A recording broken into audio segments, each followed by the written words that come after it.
Mandar pro Johnny amanhã, cara.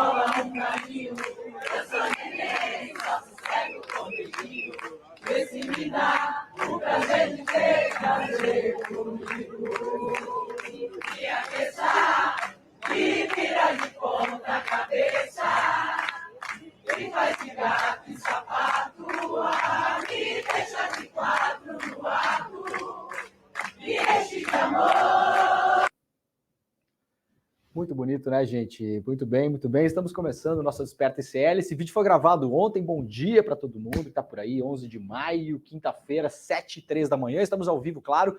Esse vídeo foi gravado ontem pelo Roberto de Carvalho, né? O eterno amor da Rita Lee. Isso aí foi gravado ontem na despedida da Rita Lee, lá no Planetário do Parque do Ibirapuera, em São Paulo. A Rita Lee que nos deixou, infelizmente, mas nos deixou com muita alegria. Tava cheio de gente ontem lá. Essa galera ficou cantando um monte de músicas da Rita. Em determinado momento, o Roberto saiu do local da cerimônia e gravou o povo cantando lá. Se vocês procurarem aí pela internet, tem vários vídeos de vários sucessos da Rita Lee. A gente vai ouvir de novo no final, para a gente abrir essa quinta-feira com alegria, que é o que a Rita Lee fazia pela gente também, né? Levar alegria para as pessoas, se despediu com alegria também. Foi muito, muito, muito bonito esse momento. Então, bom dia para todo mundo que está por aí. Desperta ICL começando nessa quinta-feira. Se você está nos vendo no Instagram, no YouTube, no Facebook, seja lá onde for, estamos ao vivo, horário de Brasília, 7h04 da manhã. Pega o link do nosso programa e distribui para a galera que você conhece, que você gosta, para as pessoas que você acredita que gostariam de estar mais bem informadas e mais espertas. Vamos fazer um giro por tudo que acontece no Brasil e no mundo, as notícias mais importantes, claro, e preparar você para o seu dia. Lembrando sempre que você pode também apenas ouvir este programa, se você quiser. Tem muita gente que não sabe, né? Os aplicativos aí que a gente usa para assistir programas pela internet permitem também, muitas vezes, que você apenas ouça. Então, você pode, sim, ouvir esse programa como se fosse o seu tradicional radinho pela manhã, para você ficar bem informado. Tá no carro, né? Não vai deixar o vídeo atrapalhando. Você presta atenção no trânsito, né, pessoal? Se liga aí, ó. Não vai ficar olhando para a tela do carro, né? Mas pode plugar aí o seu celular no áudio, deixa tocando lá, tá no busão, tá no metrô, tá caminhando na rua, tá indo pro trabalho, tá voltando do trabalho. Muita gente essa hora volta do trabalho também, né? As pessoas que trabalham de madrugada aí. Então, fica ligado no Desperta ICL. Este programa vai ao ar toda segunda, terça, quarta, quinta e sexta-feira de manhã, 7h da manhã até as 8h. A gente fica uma hora aqui lendo as principais notícias do Brasil e do mundo. Vamos lá, então? Bora fazer o nosso giro. Vamos começar pela capa do New York Times e também pela capa dos principais jornais dos Estados Unidos, porque o político George Santos foi preso ontem, né? A capa do New York Times aqui tá dando um super destaque para isso, né? O congressman, né, o político republicano, foi acusado ontem por fraude, né? E por mentir também em corte, né? Mentir onde não deveria ter mentido, na verdade, né? Quando você faz um depoimento, você não pode mentir. Então, esse é o grande destaque da imprensa americana na manhã de hoje. Lembrando que o George Santos, ele é filho de brasileiros, né? Eu puxei aqui uma reportagem da BBC Brasil para a gente entender um pouco melhor. Então, primeiro, para dar para vocês uma ideia do que é que está acontecendo na imprensa americana, mas claro, a gente vai ler aqui em português, porque afinal de contas, né, Pedro Falcão? Ninguém é obrigado, né? Ninguém é obrigado a saber inglês, né? Então vamos lá. George Santos preso às acusações contra o deputado dos Estados Unidos, filho de imigrantes brasileiros. Esse cara tem uma história muito maluca, né? Para quem não acompanhou essa história, o deputado republicano George Santos, filho de imigrantes brasileiros, se entregou às autoridades de Nova York, nos Estados Unidos, nesta quarta-feira. Portanto, foi ontem, né? Foi depois do programa foi já do meio da tarde para o final da tarde, né? Então essa é a grande notícia fresca da capa dos jornais americanos. Hoje, essa e Donald Trump. A gente já vai falar de Trump, porque ele também é notícia e o que nos espera pela frente, né? Infelizmente. O George Santos é acusado de vários crimes e, se for considerado culpado pela acusação mais grave, pode receber uma pena de até 20 anos de prisão, segundo o Departamento de Justiça americano. Deixa eu aumentar um pouquinho mais aqui.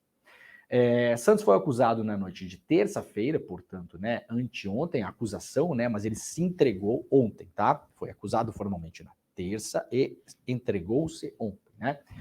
Por 7 crimes de fraude eletrônica, 3 de lavagem de dinheiro. Vamos levantar aqui para ficar mais claro, para a gente enxergar. Espera aí, vamos pegar a nossa ferramentas. Aqui, ó. 7 crimes de fraude eletrônica, 3 crimes de lavagem de dinheiro, 1 crime de roubo de verba pública e 2 crimes de fazer declarações materialmente falsas à Câmara dos Representantes, né? O equivalente à Câmara dos Deputados lá nos Estados Unidos. O George Santos, por enquanto, ele admitiu ter o que ele chama de embelezado o seu currículo. O que é um eufemismo muito bom para mentir, né? O cara literalmente foi eleito em cima de uma biografia que ele não tem, né? É muito doido isso. Mas ele negou as 13 acusações formais contra ele em uma audiência no Tribunal Federal Alfonso D'Amato, em Long Island, em Nova York, né? Vamos lá. A identidade das 3 pessoas que pagaram por sua fiança não foram divulgadas, segundo a mídia americana. O George Santos será obrigado a permanecer em Nova York e Washington, D.C. e tem permissão para viajar apenas entre os 2 locais, tá? Ele teve que entregar o seu passaporte ontem, então o Brasil, por exemplo, não deve ser um destino do George Santos nos próximos tempos, né? Ele que é filho de imigrantes brasileiros. A sua próxima aparição no tribunal está marcada para o dia 30 de junho. Então vamos lá. O que os promotores federais alegam que o George Santos fez? Em documentos judiciais revelados nesta manhã, depois que Santos se entregou, os promotores alegaram que o congressista republicano participou de um elaborado esquema de fraude. Mais especificamente, eles acusam Santos de fraudes contra doadores que financiaram sua campanha para a Câmara dos Deputados. Ai, se essa moda pega no Brasil. Segundo as autoridades, ele usou o dinheiro para despesas pessoais, incluindo roupas de luxo e pagamento de cartão de crédito. Santos enfrenta as acusações de mentir para a Câmara dos Deputados dos Estados Unidos, né? Porque ele foi confrontado com essas acusações aí no ano passado e, segundo os promotores, alegam agora que ele mentiu na época.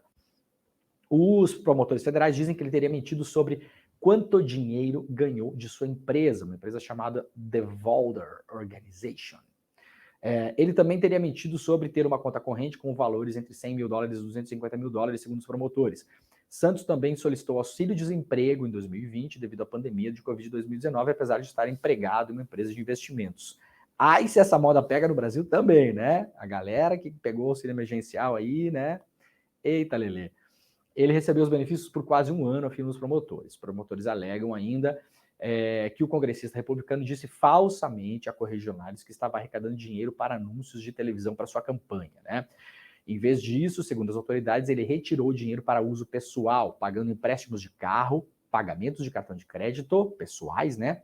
E dívidas pessoais, além de comprar roupas de grife. Então, acusações de 1 a 5 anos sobre fraude eletrônica, supostamente enviou e-mails e mensagens de texto alegando falsamente que o dinheiro arrecadado seria usado para sua campanha à Câmara, acusações de 6 a 8. Na verdade, aqui são 5 acusações, depois aqui de 6 a 8 está confuso, né, o BBC. 5 acusações de fraude eletrônica, acusações de 6 a 8, na verdade, 2 acusações de transações monetárias ilegais. A 9ª acusação, roubo de dinheiro público. 11ª acusação, fraude no auxílio-desemprego. 12ª e 13ª acusações, os promotores alegam que ele fez declarações falsas ao Congresso em formulários de declarações de renda, né? E aqui um breve perfil do George Santos. Quem não acompanha essa história, eu sugiro que vocês deem uma olhada depois, porque é uma história realmente, esse cara é realmente um maluco. Esse cara é o clássico maluco, tá? O congressista republicano de Nova York, é uma figura relativamente nova na política. Antes de vencer a corrida para a Câmara dos Representantes, nas eleições do meio do mandato, em novembro de 2022, Santos, de 34 anos, afirmou ser, aspas dele, tá? A personificação completa do sonho americano, né? Um filho abertamente gay de imigrantes brasileiros que subiu na hierarquia de Wall Street antes de entrar no mundo da política. Mas, semanas após assumir o cargo, descobriu-se que grande parte do seu currículo era falso. Entre a série de acusações que enfrenta, mentir sobre seus diplomas universitários, né? Ele falou que tinha várias formações universitárias, depois descobriu-se que várias delas eram falsas, né? Ele tinha criado isso. Isso me lembra, aliás, o Ricardo Salles, né? O Ricardo Salles, ex-ministro do Bolsonaro, né? Do meio ambiente, que, aliás, deve ser o cara que vai tocar a CPI do MST também, o Pedro Falcão, no começo do governo Bolsonaro, ele assumiu lá o ministério e ele falou que tinha um diploma em Yale, uma das principais universidades do mundo, né? Depois descobriu-se que era mentira, né? O Ricardo Salles. Que coisa feia, meu querido. E aí tem mais aqui as acusações contra o Jorge Santos, né? Violar as leis de financiamento de campanha, conflito de interesse, alegou falsamente que seus avós sobreviveram ao Holocausto. O cara falou isso em campanha, que os avós dele tinham sido sobreviventes do Holocausto, era mentira. Criou uma falsa instituição de caridade para animais e que ele supostamente usou para desviar dinheiro destinado a um cachorro doente, né? Um pitbull de 10 anos com tumor agressivo no estômago, que teria pertencido a um veterano de guerra. Então, capa do New York Times hoje, não só a manchete, mas várias matérias correlatas aqui tem a ver com esse caso do George Santos, tá bom? As três principais do New York Times e principalmente a foto para quem não está conseguindo assistir o programa, tá bom? Fala, Pedro Falcão. De que lado os avós deles estavam no Holocausto? Tem isso também, né? Mas, na verdade, esses avós não existem, né? O cara criou uns avós imaginários, né? Que teriam sobrevivido ao Holocausto, né? Vamos lá, então, gente, ó. Vamos lá para o The Guardian para a gente entender o que está acontecendo nos Estados Unidos também, né? Isso é manchete em vários jornais americanos, mas também na imprensa europeia. Donald Trump, a gente já falou sobre ele essa semana e falou sobre ele na semana passada também. O Trump, ontem, ele deu uma entrevista para a CNN, né, a rede de televisão lá, que é um programa chamado Town Hall. Na verdade, é como a gente faz aqui no Brasil as sabatinas, tá?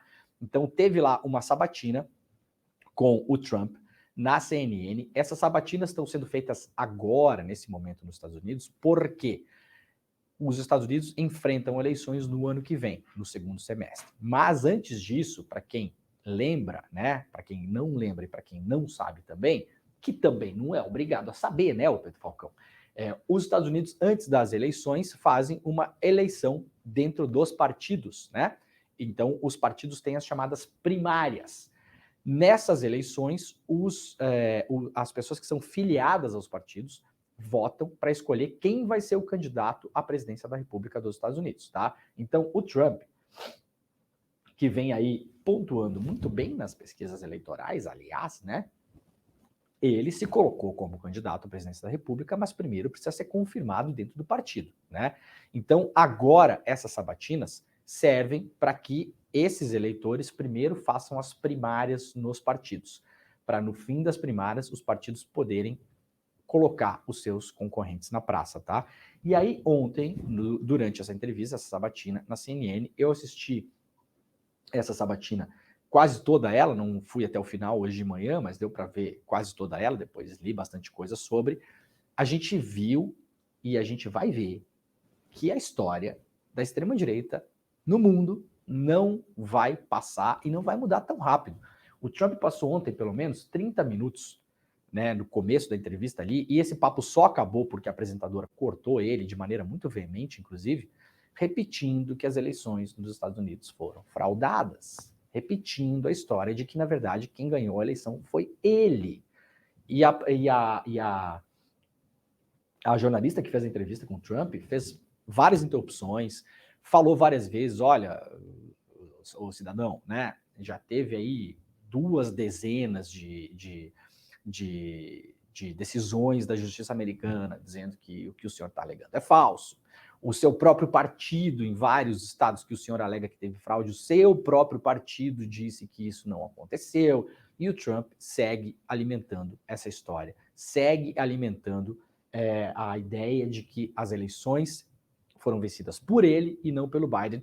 Ele se recusou de novo ontem a reconhecer a vitória do Biden, a apresentadora, jornalista, até falou, o senhor não vai reconhecer, finalmente, né? 2 anos depois, negou-se a reconhecer e falou, não garantiu que no ano que vem não vai de novo, vamos lembrar que tudo isso aqui levou à invasão do Capitólio no dia 6 de janeiro, né? O nosso 8 de janeiro foi o 6 de janeiro deles lá. E falou que não pode garantir que nas eleições do ano que vem não vai de novo alegar que as eleições foram fraudadas. Até uma pessoa da plateia fez uma pergunta para o Trump, foi a primeira pessoa a perguntar, né? Pegou o microfone e falou, você finalmente vai parar de falar sobre esse tema polarizante, como perguntou a pessoa, né? Esse tema polarizante sobre a fraude das eleições. Aí o Trump respondeu, mas eu não tenho como parar de falar sobre isso se eu tenho provas de que as eleições foram fraudadas. Então, gente, esses casos não vão acabar. Vocês podem esquecer. E a grande má notícia para a gente é que se isso aqui vai para a eleição americana no ano que vem de novo, a gente vai ter eleição no Brasil de novo no ano que vem aqui. Não esqueça, tá? As eleições municipais. E a gente tem uma chance grande de ver esse tema ressurgir e ressurgir e ressurgir.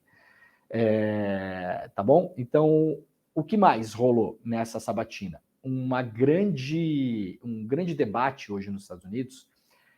A gente falou sobre isso ontem aqui também, que hoje é a capa do The Washington Post, né? Que é o fim do Title 42, que é uma regra, tá? Que foi imposta nos Estados Unidos durante a pandemia, portanto, durante a presidência do Trump, que falava o seguinte: pessoas que tentam entrar nos Estados Unidos de modo ilegal, sem a documentação permitida. Com essa regra que foi imposta durante a pandemia, elas poderiam ser quase que imediatamente expulsas do país. Claro que não seriam expulsas na hora, tá? Mas em um processo ali de 10, 15, 20 minutos, não se analisava, inclusive, né, durante a pandemia, a possibilidade da pessoa estar pedindo asilo, né, seja político, seja humanitário. Você pode chegar num país e alegar que você está sendo perseguido politicamente, né, ou que o seu país tem uma crise humanitária e você está indo para lá, né, para tentar fugir, evidentemente, no limite da morte, né? Com essa regra, por causa da pandemia, os Estados Unidos falavam o seguinte: olha, a gente não vai nem analisar o seu caso de asilo, de pedido de asilo, e você vai ser aqui impedido de entrar nos Estados Unidos. Muito bem, falamos ontem aqui no programa, essa regra acabou agora, tá? Ela foi derrubada com o fim da pandemia, porque ela tinha motivações estritamente olhando para a lei, tá? Estritamente olhando para a lei. Ela tinha motivações sanitárias, porque como o mundo vivia um momento de pandemia, alegou-se, né, que essa imigração poderia agravar a pandemia nos Estados Unidos. Então ela tinha uma motivação. Se a gente olhar estritamente para a lei, a gente sabe que não é isso, que a questão não é essa, que a questão da imigração nos Estados Unidos é uma questão política, eleitoral muito forte, né? Mas ela tinha essa desculpa, digamos assim, estamos durante a pandemia, então a gente vai usar o Title 42 para mandar as pessoas embora. Agora esse negócio acabou, tá? Acabou. E aí, nas últimas horas, o The Washington Post dá um destaque aqui, mostrando que no Texas, por exemplo, a polícia estava enlouquecida, batendo de casa em casa, fazendo blitz, fazendo batida, para enlouquecidamente pegar imigrantes e usar os estertores, né, o apagar das luzes, as últimas horas, os últimos minutos do Title 42 para expulsar pessoas dos Estados Unidos, tá? Isso é o destaque principal do Washington Post hoje.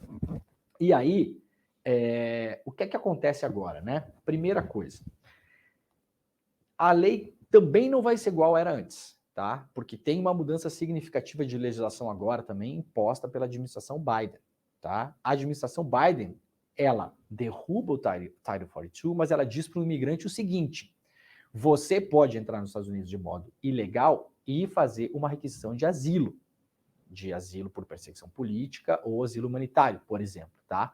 Mas se você saiu do seu país e passou por qualquer outro país antes de chegar nos Estados Unidos, você tem que provar que você pediu asilo nesses países nos quais você passou e que esse asilo foi negado. tá bom? Sacaram? Então, por exemplo, torna impossível você não passar, pelo menos, né, o grosso da tentativa de imigração ilegal para os Estados Unidos pelo México. Então, por exemplo, você sai de um país da América Central, ou você sai do Brasil, eventualmente, saiu do Brasil, tá? E foi tentar entrar nos Estados Unidos ilegalmente, né? Você vai entrar pelo México. É a fronteira mais comum de tentativa de entrada de imigrantes ilegais, né?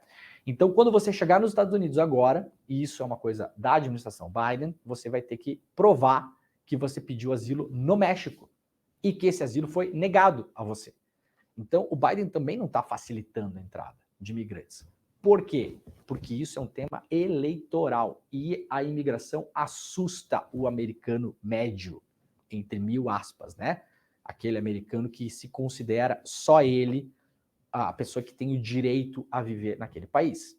E isso é um tema eleitoral. O Trump trouxe isso também, ontem foi falado sobre isso, e isso vai pautar com muita força, vocês podem ter certeza, as eleições americanas no ano que vem. Tanto é que isso está sendo capa de vários jornais dos Estados Unidos hoje, entre eles o The Washington Post. Eu puxei também aqui uma notícia lá do Miami Herald, porque o Miami Herald é editado numa região dos Estados Unidos onde tem muita imigração, inclusive de brasileiros, né? Inclusive de brasileiros que saem fugidos do Brasil, que vão para Orlando, por exemplo, sabe, Pedro Falcão? Você lembra de alguém que fez isso? Pois é. E aí o Miami Herald ele dá um destaque para isso, né? A nova regra de Biden, que vai derrubar o Title 42, mas eles falam aqui que a coisa não vai ser bem assim. Tem uma foto bastante marcante aqui, né, de uma criança de colo tentando atravessar aí a fronteira, né, do México com os Estados Unidos, depois de cruzar o Rio Grande lá e sendo pega pela polícia, né? Então, aqui, ó, mostra que o Title 42 vai cair, né, às 11h59 da noite, né? Ele está sendo derrubado, mas é aquilo que eu falei para vocês, olha aqui, ó. Esse segundo parágrafo do Miami Herald explica muito bem, né? A coisa não vai ser bem assim, né? Quem procurar asilo nos Estados Unidos, tá? Vai que aparecer lá na fronteira, na border, tá? Sem autorização, tá? Vai ter que mostrar provas de que pediu asilo em qualquer outro país que passou durante a sua viagem antes de chegar nos Estados Unidos, tá? E que esse pedido de asilo foi negado. Então isso, na prática, não muda muita coisa. Essa é a real, né? Porque se você sai de qualquer país para entrar nos Estados Unidos, a chance maior, imensa, enorme, é que você tem que passar pelo México. No mínimo, né? E aí você vai ter que provar que pediu asilo no México. E não só que esse asilo foi negado, tá? Então segue sendo uma política de imigração bastante restrita, para não usar outra palavra por aqui, né? Aqui, capa do principal jornal de negócios, também em língua inglesa do mundo, para mostrar para vocês também como esse tema é muito relevante e é muito importante, tá? Então, estamos aqui, para quem está só nos ouvindo, no Wall Street Journal. Olha aqui, ó, a principal manchete do Wall Street Journal é que o fluxo de imigrantes aumentou muito na fronteira com o fim do Title 42, tá? Que era, como eu falei para vocês, uma regra que foi aplicada durante a pandemia. Outro destaque da capa do The Wall Street Journal, tá aqui, ó, o Trump, para quem está vendo aqui, nesse quadro aqui, isso aqui é o cenário do programa da CNN. Então aqui o Trump tentando se defender ontem do jeito dele, né? Culpando as vítimas dos seus escândalos sexuais, pelos quais, aliás, foi condenado ontem, né?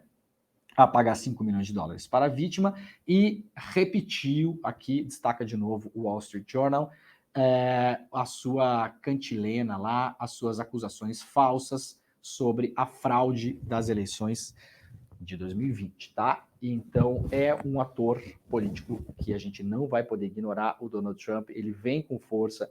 A gente mostrou no programa aqui também, na semana passada, um agrupamento de pesquisas, né?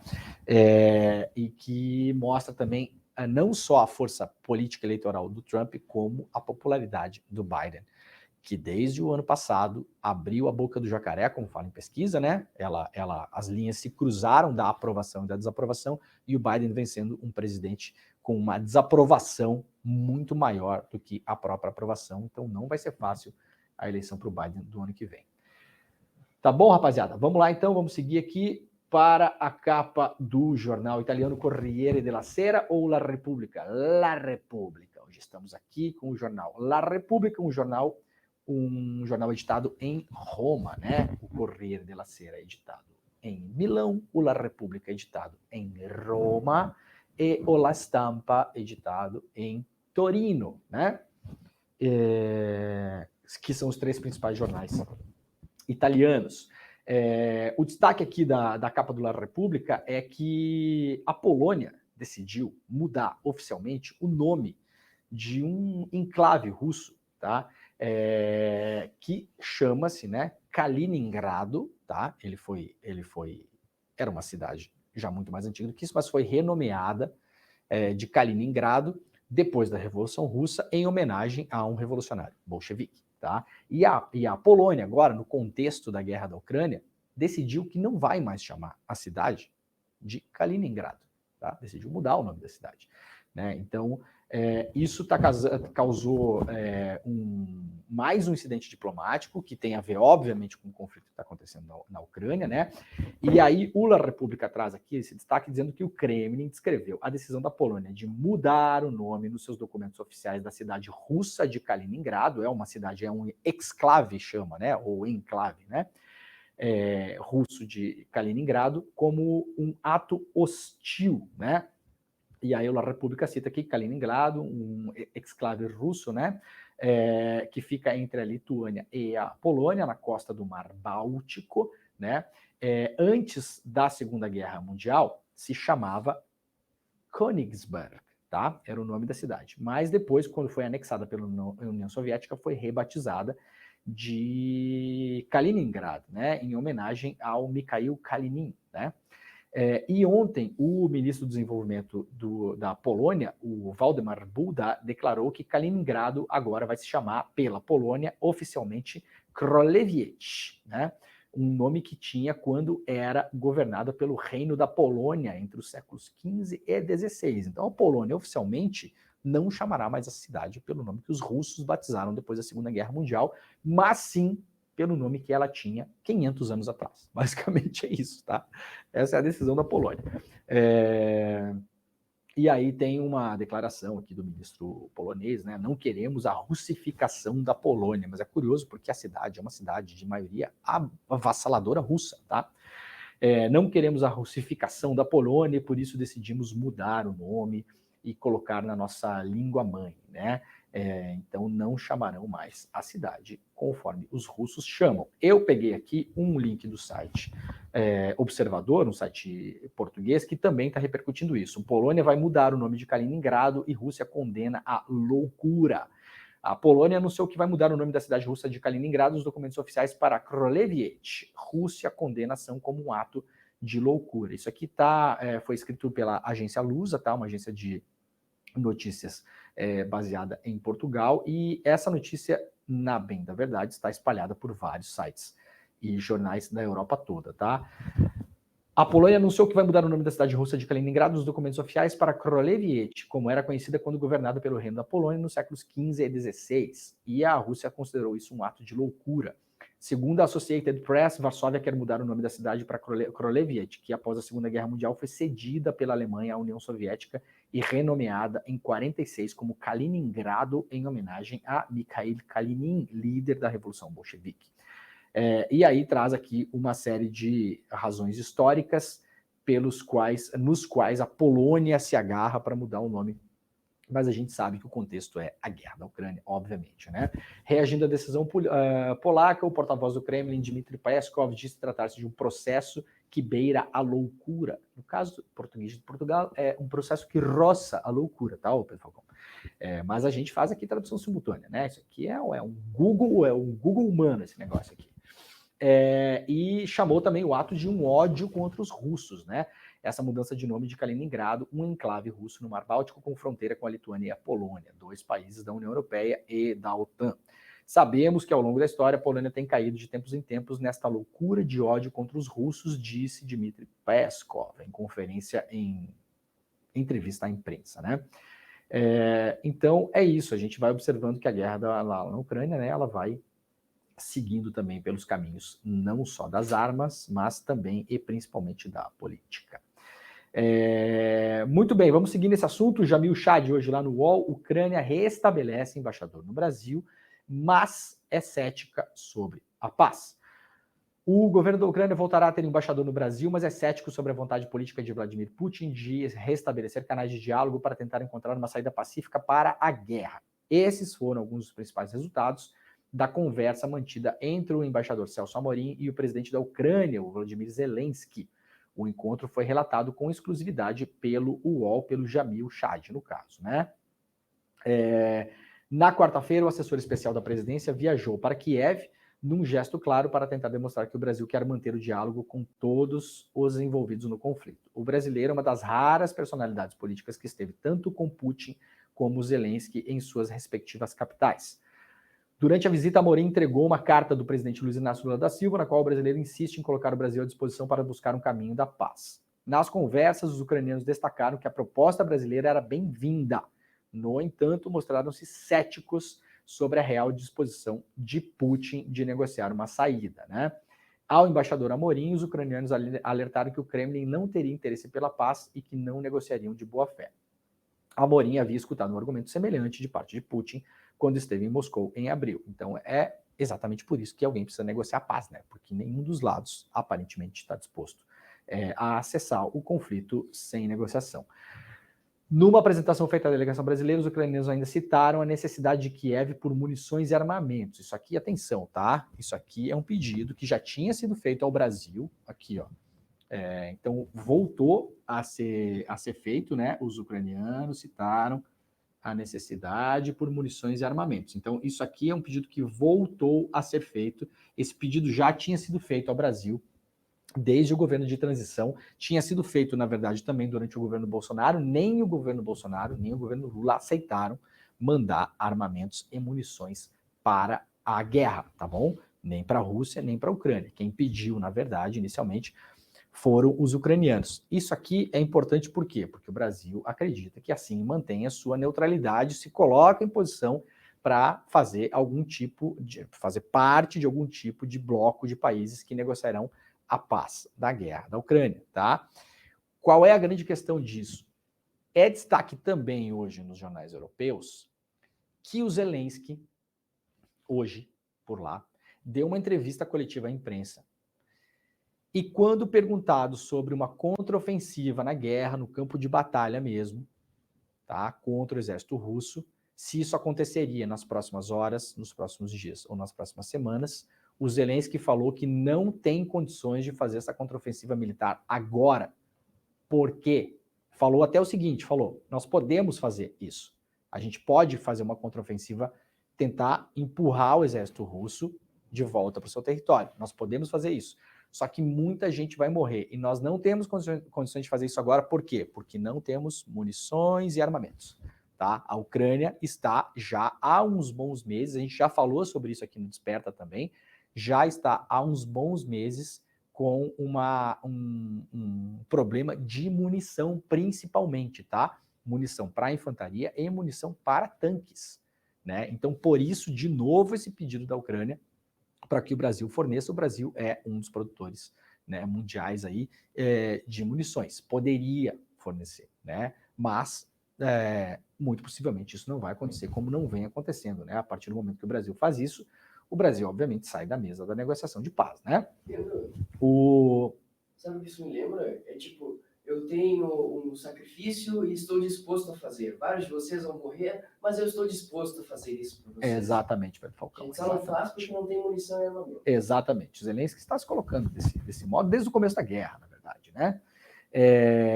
E aí, durante a apresentação, Kiev ainda destacou como a guerra estava tendo um impacto ambiental e humanitário, numa tentativa de se aproximar dos temas que fazem parte da agenda internacional do Brasil, tá? Notícia importante aqui, durante o encontro, a Amorim ainda comunicou ao presidente ucraniano que o governo brasileiro estava dando sinal verde para o nome proposto por Kiev para o envio de um novo embaixador ao Brasil.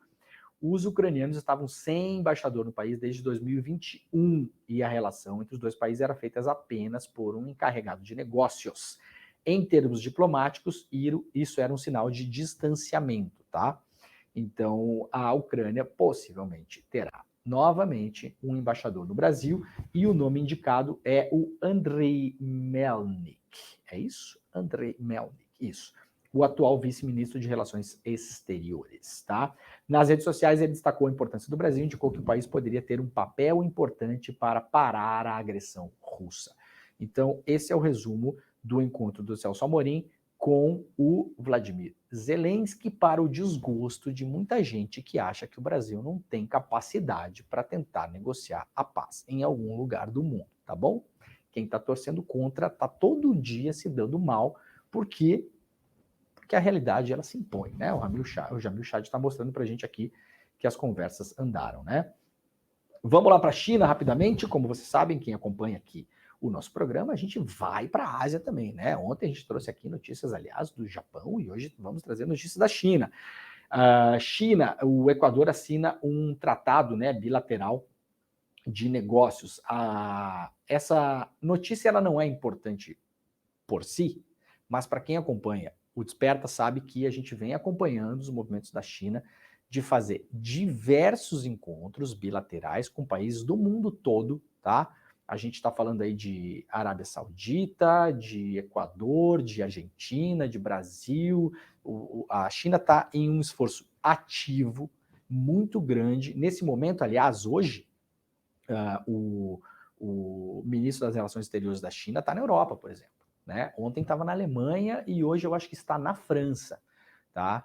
E ao mesmo tempo a China está recebendo muitas delegações. A gente viu a delegação brasileira que foi para lá no mês passado, né? Então a China segue num esforço ativo de conversar com dezenas de países no mundo todo, fazer acordos bilaterais e se colocar como uma real alternativa ao poder americano, dos Estados Unidos e europeu, tá?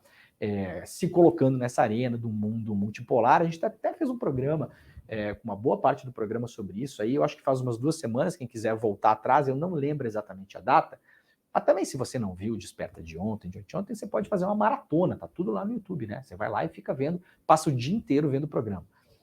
Eu coloquei até um mapa do globo aqui, mostrando o tamanho relativo dos países e mostrando como esse mundo multipolar de fato está se reorganizando, né? A Arábia Saudita, que é um tradicional aliado dos Estados Unidos no Oriente Médio, está muito mais próximo hoje da Rússia, né? A Rússia e a Índia estão na zona de influência da China, né? A Argentina fez um acordo com a China agora para eventualmente não usar dólares nas importações, o Brasil está tentando fazer o mesmo, agora o Equador está tentando fazer o mesmo, então as coisas estão se movimentando rápido nessa área e a gente vai seguir acompanhando por aqui. Muito bem, vamos voltar para o Brasil aqui, ó, manipulação no futebol. Entenda quem são os réus, como funcionava o esquema e o que está sendo investigado. Para quem está acompanhando aí, está tendo um grande esquema de manipulação de jogos no futebol brasileiro, tá? Isso não é novidade, a gente já teve isso no Brasil, em vários momentos históricos. Eu sou capaz de falar que isso nunca acabou, né? Agora está sendo descoberto mais um caso, mas eu sou capaz de avisar que isso nunca acabou e com a emergência dos sites de apostas, isso tem se intensificado, mas é assim, gente, é no mundo todo, não é só aqui, tá? Porque, para quem não sabe como funciona, sabe esses aplicativos de aposta que patrocinam todo o futebol hoje? Não sei o que é Bet, XBet, YBet. Tem 2 coisas desse negócio aí. Primeiro que é totalmente desregulado no Brasil, tá? Essas empresas, a maioria delas opera fora do país, e como elas funcionam pela internet, acaba não tendo fronteira. Então você tem sede lá em Malta, né? Você tem sede nas Ilhas Virgens Britânicas, você tem sede em Delaware, você tem sede nesses lugares esquisitos, né? Mas você faz lá o seu aplicativo, o seu site em português e você opera no Brasil. Várias dessas empresas hoje, elas sustentam o futebol brasileiro, tá? Elas sustentam clubes e sustentam as transmissões. E aí, o grande problema é o seguinte: você pode apostar num jogo hoje, para quem nunca apostou, você pode apostar durante um jogo de futebol hoje em várias coisas, não só no resultado, né? Para quem eu não sou um apostador, então eu também não sabia disso. Fui estudar, né? Como dizia minha avó, né? Fui tirar saber. Aí fui tirar saber esse negócio. E assim, você pode apostar, por exemplo, se vai ter cartão amarelo, se vai ter alguém expulso, se vai ter um pênalti durante a partida, se vai sair um gol no primeiro tempo, no segundo tempo, etc e tal. O que é isso, Pedro Falcão? Me dê seu dinheiro.bet. O que é isso? É um site? Não, é o que eu acabei de inventar aqui. Ah, o Pedro Falcão vai. O Pedro Falcão vai inventar um bet aqui. O Me Dê Seu Dinheiro, para você dar dinheiro para ele, no caso, tá? Para ele. O que vai ser mais bem usado do que você dar dinheiro para casa de aposta, né, o Pedro Falcão? Porque você vai investir na sua carreira de quê? De ator, né, Pedro Falcão? Né? É isso. Então, viu? E vai comprar um carro também, né? Porque o Pedro Falcão acabou de tirar a carteira e não tem carro. Mas tá usando o carro do pai, né, o Pedro Falcão, que eu sei. Veio de carro hoje, Pedro Falcão? Não? Hoje não me deu. Veio a pé? Se deu mal. E tá frio hoje. E aí, isso abre margem para quê? Você fazer acordos com jogadores e com árbitros. Porque pensa o seguinte, gente, você toma um cartão amarelo numa situação de jogo, é só você querer, né? Você tem alguém correndo, você pega, puxa o cara pela camiseta por trás, a chance de você tomar um amarelo é grande. Então estava tendo, na verdade está tendo neste momento, manipulação de vários jogos, de várias séries do Campeonato Brasileiro. E aí, vamos lembrar que tem uma CPI pela frente em relação a isso também, né? E aí o caso está sendo apurado lá pelo Ministério Público de Goiás, a apura manipulação de jogos do futebol brasileiro envolvendo jogadores. Estão sob investigação partidas da série A, B do Campeonato Brasileiro de 2022, além dos confrontos estaduais desse ano corrente, 2023. Na última quarta-feira, o ministro da Justiça, Flávio Dino, afirmou que o esquema será investigado pela Polícia Federal, tá bom? Como que a operação começou? A operação chamada de penalidade máxima já fez buscas e apreensões dos endereços dos envolvidos. As investigações começaram no final do ano passado, quando o volante Romário, do Vila Nova de Goiás, aceitou uma oferta de R$150 mil para cometer um pênalti no jogo contra o Sport, pela Série B do Campeonato Brasileiro. Romário recebeu um sinal, né, um adiantamento de R$10 mil e teria os outros 140 mil pagos após a partida, caso de fato cumprisse a sua combinação de cometer um pênalti. À época, o presidente do Vila Nova, o Hugo Jorge Bravo, que também é policial militar, investigou o caso e entregou as provas ao Ministério Público de Goiás. O que é que está sendo investigado?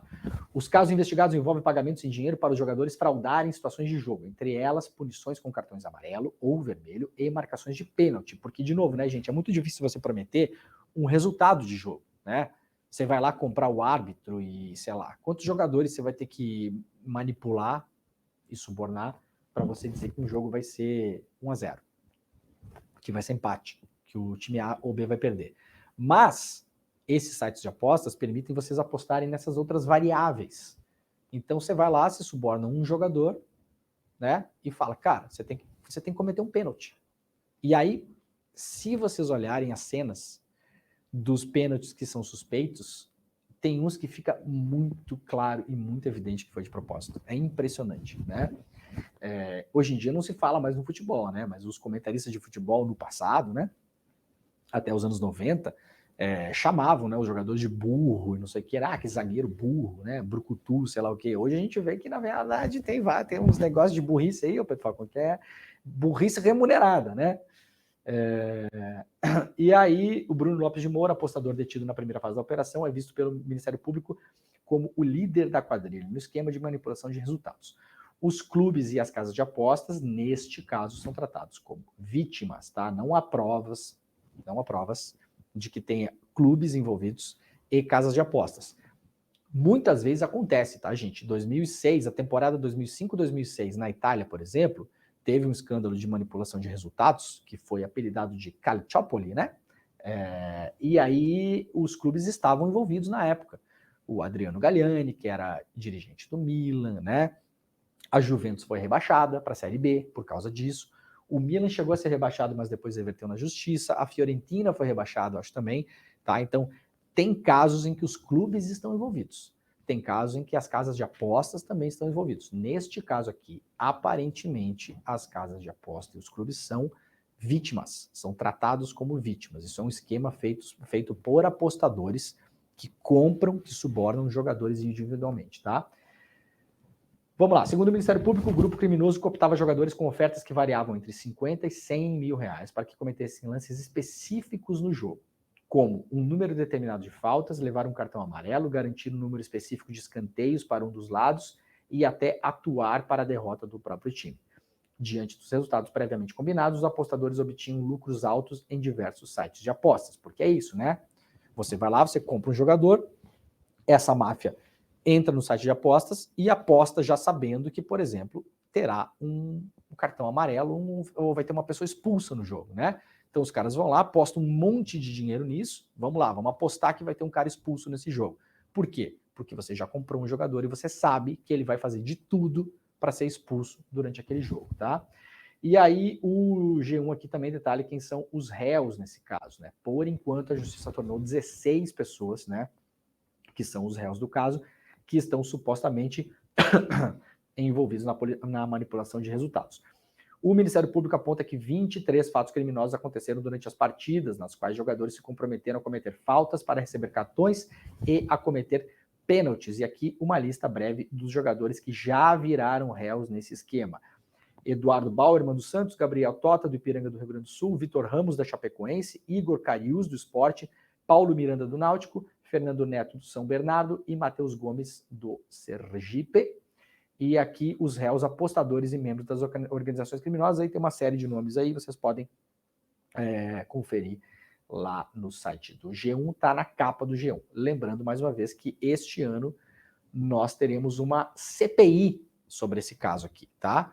Para quem não lembra, a CPI dos atos golpistas do 8 de janeiro, quando foi aprovada na Câmara dos Deputados na semana retrasada, eu acho que já foi, né? Já passou, né? Não foi na semana passada. Outras CPIs foram aprovadas também, entre elas a CPI do MST, a CPI das lojas americanas e a CPI das manipulações do futebol, tá? Então, teremos aí pela frente, nos próximos meses, 4 CPIs para lidar nesse país, né? Muito bem. Uma notícia triste na manhã de hoje também, o músico nativista Luiz Carlos Borges, né, morreu aos 70 anos em Porto Alegre. O Luiz Carlos Borges é um dos ícones, né, um dos grandes nomes do que é conhecido como música nativista, né, a música gauchesca, né. Morreu nessa quarta-feira em Porto Alegre. O músico nativista Luiz Carlos Borges, aos 70 anos, estava internado no Hospital da Santa Casa desde 27 de março. O velório vai ser hoje, das 9 da manhã às 18 horas, no Teatro São Pedro, né? O Teatro São Pedro vai abrir, então, suas portas para render essa homenagem ao Borges, né? O Borges começou a carreira aos 9 anos em Santo Ângelo, né? Onde nasceu, e aí desenvolveu toda a sua carreira, levando adiante já desde a década de 80, né? O que se conhece hoje como nativismo, né? A música gauchesca, a música gaúcha, né? Então, é uma figura muito importante e é um dos últimos remanescentes, na verdade, dessa galera toda que são os pioneiros, né, no nativismo, né? Então, para quem estiver em Porto Alegre, hoje o velório vai ser aberto ao público lá no Teatro São Pedro. Vamos lá aqui para o portal Terra. PGR pede condenação de Fernando Collor por propinas de 29 milhões de reais. O STF deve começar a julgar nesta quinta-feira, portanto, hoje, né? Hoje, né? Quinta-feira 10, tá errado aqui, né, Terra? Eu tô maluco? Não, né? Quinta-feira 11, né? Hoje é 11. Tá, então tá errado aqui, ó, pessoal do Terra. Nesta quinta-feira 11, tá? Se condena o ex-presidente. Tá aqui a foto do Collor, né? A Procuradoria-Geral da República defendeu nesta quarta-feira 10 a condenação do ex-presidente Fernando Collor a 22 anos e 8 meses de prisão. Ele responde a uma ação penal por corrupção passiva, organização criminosa, lavagem de dinheiro e isso, aberta a partir das investigações da Operação Lava Jato. O ex-presidente foi acusado de receber mais de 29 milhões em propinas entre 2010 e 2014, em troca de direcionamento e do superfaturamento de contratos da BR Distribuidora. Ele nega as acusações. A denúncia afirma que Collor, na época senador, tinha, e atenção, vou fazer aqui, tá? Não vou fazer uma defesa do Collor, né? Eu quero mais é que o Collor se vire com a sua própria defesa aí, tá? Mas, atenção nisso aqui, tá? Essa denúncia, ela pode ser muito sólida nas suas provas, tá? Eu não peguei a denúncia toda do Collor e nem as provas do Collor, tá? Não sei, tá? Ele é acusado de receber aqui 29 milhões em propinas em 4 anos, entre 2010 e 2014. Isso aqui é uma acusação que vem no bojo das acusações da Lava Jato. Por que eu acho um problema nesse negócio aqui? Vou deixar a dúvida, tá? Vou deixar a dúvida. A denúncia afirma que Collor, na época senador, tinha influência política na estatal e fazia indicações estratégicas em diretorias na tentativa de aparelhar a empresa. Qual que é o problema disso aqui? Isso aqui vai na mesma linha de acusação da Lava Jato em relação a vários outros réus, inclusive ao Lula, que dizia o seguinte: você ganhou esse triplex aqui, no caso do Lula, tá? Mas em troca do quê? Em troca de indicar diretores na Petrobras. Isso não é considerado o que se chama na lei brasileira de qui pro quo, que é uma coisa em troca da outra, tá? Por quê? Porque isso aqui é uma prova muito frágil. Você é presidente da República, por exemplo, você indica um diretor de uma estatal. E o cara tá lá e vai lá fazer o trabalho dele como diretor da estatal. Se 1 ano depois, 2 anos depois, esse cara é pego num escândalo de corrupção, que aconteceu na Petrobras, é óbvio que sim, tá? Se esse cara foi pego no escândalo de corrupção, como é que você que indicou o cara é automaticamente denunciado e vai ser condenado por isso? Precisa existir uma prova material de que você se beneficiou daquela operação fraudulenta. Foi isso que aconteceu no processo do Lula. Atenção, tá? Um processo que, se você for olhar lá, é um processo vazio. O próprio Deltan Dallagnol fala que eles seriam acusados de denunciar o Lula usando provas indiretas, que é o que existe no processo do Lula, de fato. Provas indiretas, por exemplo, notícia de jornal. Tá? Então aqui, ó, eu não estou defendendo o Collor, não. Quero que o Collor se vire com a defesa dele. Mas eu acho isso aqui problemático. Espero que a denúncia tenha provas melhores do que essa. Porque você indicar um diretor para uma estatal, um gerente, um diretor de compras, você pode indicar e depois o cara fazer bobagem lá. E não necessariamente pode acontecer. Claro, mas não necessariamente você está envolvido. Imagina você indica alguém para trabalhar em algum lugar, aquela pessoa comete uma bobagem e você eventualmente não sabe de nada, né? Então é preciso que as provas cheguem até você. Essa é a grande questão. Eu boto os 2 pés atrás de uma denúncia da Lava Jato vindo com esse negócio de novo aqui, tá? Tá bom? E olha que é o Collor, hein? Olha que é o Collor, tá? Não tô... Dá para entender claramente que não tô fazendo defesa do Collor, né? Mas olho nesse negócio, viu? Muito bem, vamos lá. A Juliana Dalpiva, repórter do UOL, traz hoje uma reportagem exclusiva mostrando que, olha que curioso, né? No governo Bolsonaro, a Polícia Federal teve uma redução de 90% das prisões em ações contra a corrupção. Lembram quando o Bolsonaro falou que tinha acabado com a corrupção no Brasil? Lembram? Quando perguntado a ele, ele falou, não, a corrupção acabou no Brasil. Né? É claro que acabou. A Polícia Federal não fazia mais prisão nenhuma, né? Não ia atrás mais de ninguém, né? Então a sensação é de que tinha acabado mesmo, né? Se não achou, não tem. Dados, exatamente, não vai. Se você não procurar, você não acha, né? É como você falar, né, ô Pedro Falcão? Você tá doente, né? Você não vai no médico, você não sabe, né? Eu, por exemplo, não vou no médico. Por quê? Porque toda vez que eu vou, desculpe que eu tenho alguma coisa. Então você não vai, fica tudo bem, né? Não quer dizer que você está saudável, né? Dados da Polícia Federal mostram que ocorreu uma redução de 90% nas prisões e operações de combate à corrupção do primeiro para o último ano do governo Bolsonaro. As informações foram dadas para a organização não governamental Transparência Internacional, né, do seu capítulo no Brasil, e obtidas exclusivamente pela coluna da Juliana Dalpiva aí lá no UOL. Em 2019, foram realizadas 421 prisões em operações de combate à corrupção. Já no último ano do governo Bolsonaro, foram feitas apenas 42. A redução ocorreu ano a ano. Em 2020 foram 340 e em 2021 144. Vamos pegar os números aqui então para a gente entender direito. Olha aqui, ó. 2019, primeiro ano do governo Bolsonaro, né? Vamos considerar que o Bolsonaro não tinha conseguido fazer muita coisa ainda nessa seara, né? Primeiro ano do governo Bolsonaro, 421. Em operações de combate à corrupção. 2020, 340. Ou seja, caiu, né? 2020. 2021, 144 prisões, tá? E no seu último ano foram 42, tá? Então, isso aqui, segundo esse levantamento da Transparência Internacional, é o retrato do combate à corrupção no que toca a prisões feitas pela Polícia Federal durante os anos Bolsonaro.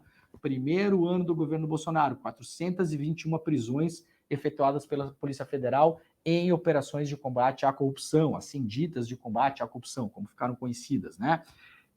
No segundo ano do governo Bolsonaro, 340 prisões. Terceiro ano do governo Bolsonaro, 144 prisões. Quarto ano e último do governo Bolsonaro, 42 prisões. Então, o número de prisões durante o governo Bolsonaro em relação a operações de combate à corrupção feitas pela Polícia Federal só caiu. Isso aqui é o retrato do governo que dizia combater a corrupção no Brasil, tá?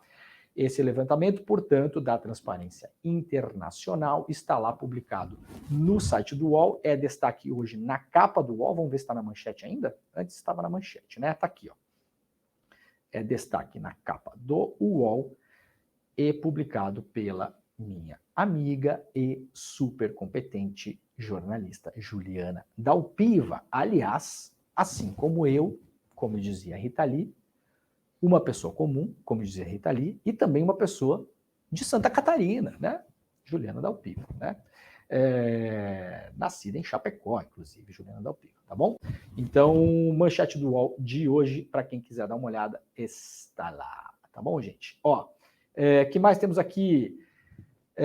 Mauro Cid muda a defesa e substitui advogado ligado à família Bolsonaro, né? O ex-ajudante de ordens do Jair Bolsonaro, tenente-coronel Mauro Cid, preso na semana passada por suspeitas de participar de um esquema de fraude em certificados de vacina, mudou sua equipe de defesa e substituiu o advogado Rodrigo Roca, que tinha familiaridade com o Bolsonaro. Na verdade, esse Rodrigo Roca estava mais defendendo a família Bolsonaro do que o Mauro Cid. Eu acho que o Mauro Cid se deu conta disso, né? E mudou de advogado. Isso aqui é informação trazida lá pelo Aguirre Talento também no UOL. Bolsonaro tem depoimento sobre fraude em cartão de vacina marcado para terça-feira, traz aqui a Folha de São Paulo. Ex-presidente foi alvo na semana passada de operação da Polícia Federal. O ex-presidente Jair Bolsonaro deve prestar depoimento à Polícia Federal na próxima terça-feira, dia 16, no âmbito das investigações sobre a fraude em carteiras de vacinação no sistema do Ministério da Saúde. No último dia 13, o ex-chefe do Executivo foi intimado a depor durante busca e apreensão cumpridas em sua residência, mas a defesa disse na ocasião que ele não iria e que aguardava acesso aos autos antes de remarcar o processo. A gente leu ontem aqui a notícia de que a defesa já se manifestou, disse que já acessou os autos e que agora, eventualmente, Bolsonaro aparece para depor sobre esse caso da fraude dos cartões de vacinação na terça-feira.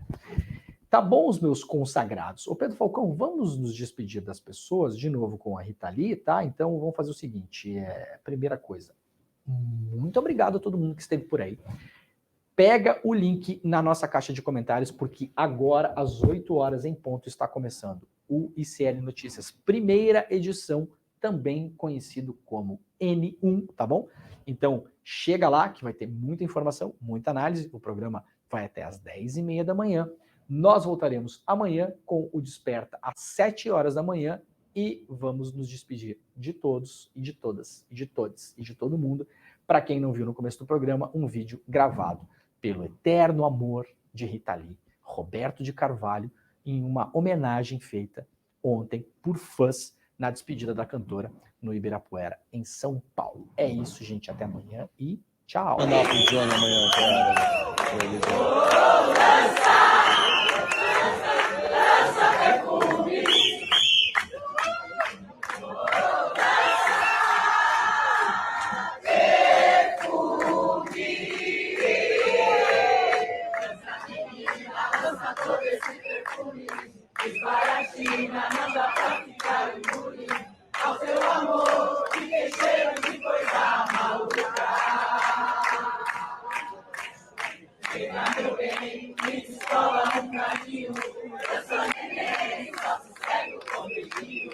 Esse me dá